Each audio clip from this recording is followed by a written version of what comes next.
Here we have a bizarre story because we just talked about dying and what happens after a person dies and things like that, scary stuff. So here we have a story that touches on that subject. The story goes like this: once there was a a tailor, a tailor. He was a tailor. He made clothes and this and that, and he passed away. And after he passed away, he came. He was a religious guy, a religious man. This story was like 100 years ago, whatever. He was a religious man, and he was good, gave charity. He was a wonderful person, and he passed away. He passed away at a ripe old age. And after he passed away, about a week after he passed away, a week and a half, so he appeared to his rabbi, or to his wife. In any case, he appeared to them. And he said, please do me a favor, dig up my body. And there's one place in my funeral shrouds that has a little space in it. Please sew it up. So he appeared to his wife. That's what it is. He appeared to his wife, and his wife didn't know what to do. She thought it was a dream. So next night, she has the same dream. Her husband appears to her and says, please dig my body up, dig it up. And in my garments that I was buried in Judaism, they bury a person in what's called funeral shrouds. It's called tachrichim. Said, in my funeral shrouds, please, there's one place where there's an empty space over there that became separated. Sew it together and close it. So she had this dream like 3 nights in a row. She went to the rabbi and she said, listen, I don't know what to say. My husband. So the rabbi said, listen, it's in Judaism, we don't dig up bodies in Judaism, unless it's, for very extenuating circumstances. It's a very, we don't think, I don't know what to do. Then the next night, the rabbi had the same dream. And so they checked up. So the rabbi checked up to find out what was exactly the problem.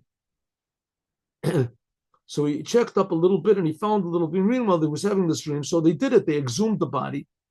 And sure enough, there was a little place there. There was a patch there that didn't belong there.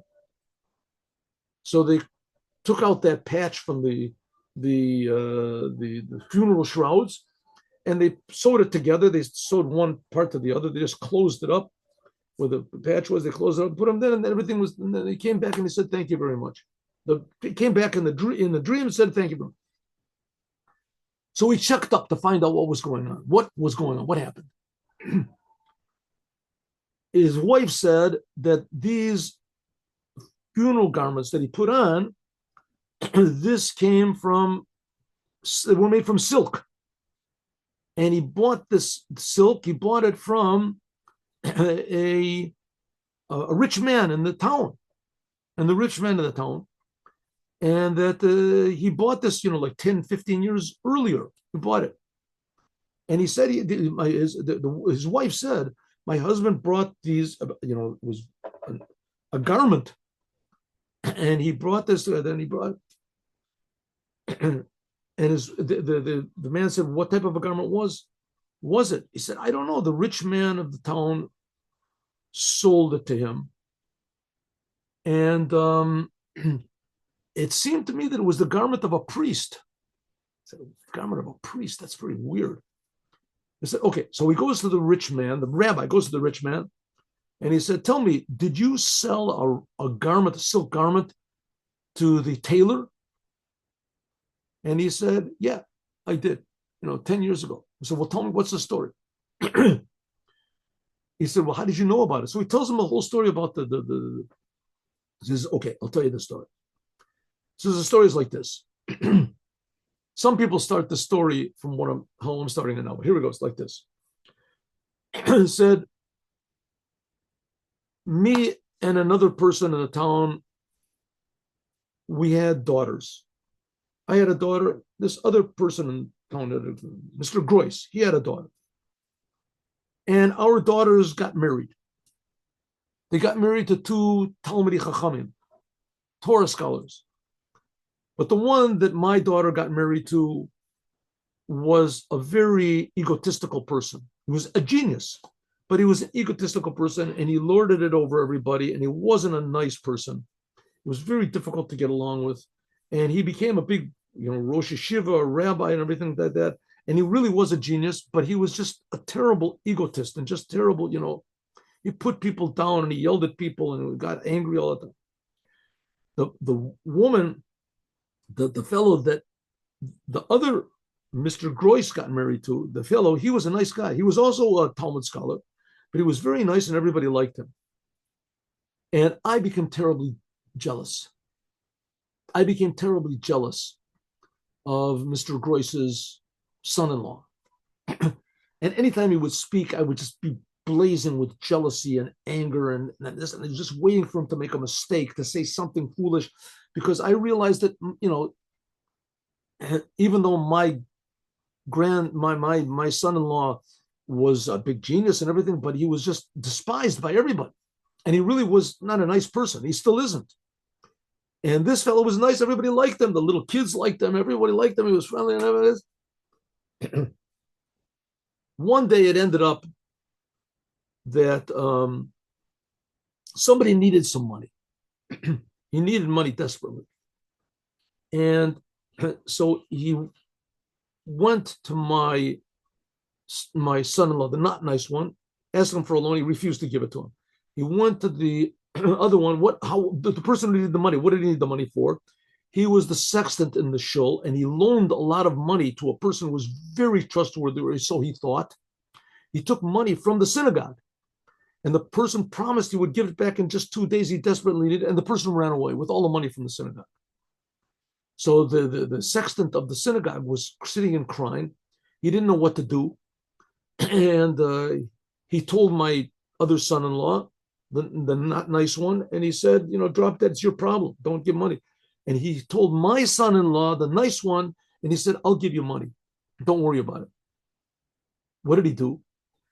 He said, my son-in-law came to me, the nice son-in-law, and he said, listen, I need a loan, $10,000. That's how much money was stolen. $10,000. All of a sudden, the rich man says, now I know how I'm going to get back at him. He said, you want to? Yeah. He said, listen, what you have to do is, here, I have a roll of silk. Make a garment of this. Make garments of a priest. Put a big cross around your neck. Walk around the streets of the town and yell out, everybody, look at me, right? Look at me. That's what you have to do. Do that for 4 hours. I figured that's going to make the guy's going to make a fool out of himself. He'll be a laughing stock. Everybody's going to think he's a maniac. He's insane. That'll give me satisfaction. That'll give me satisfaction. Then my jealousy and my this and my whatever it is will be satisfied.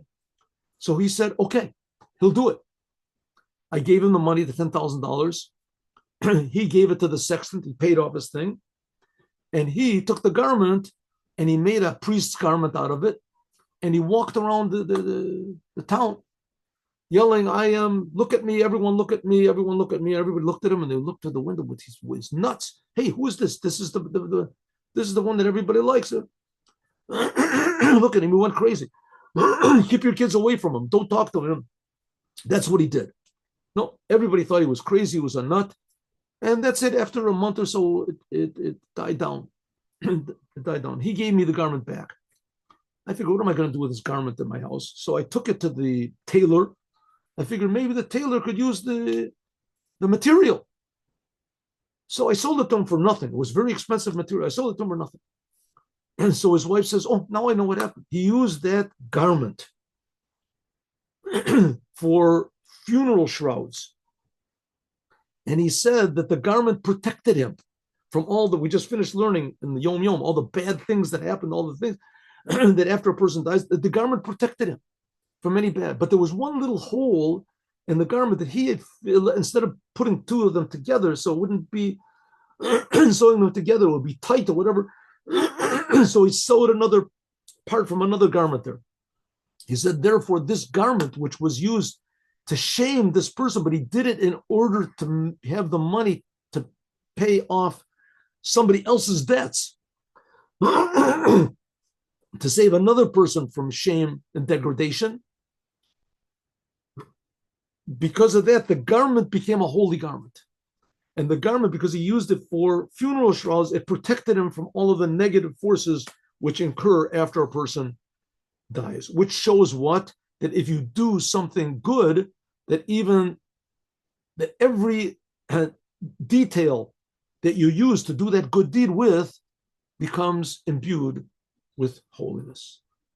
Have a good day with Mashiach. Now, see you all tomorrow, God willing, 8:15 in the morning. Thank you for coming.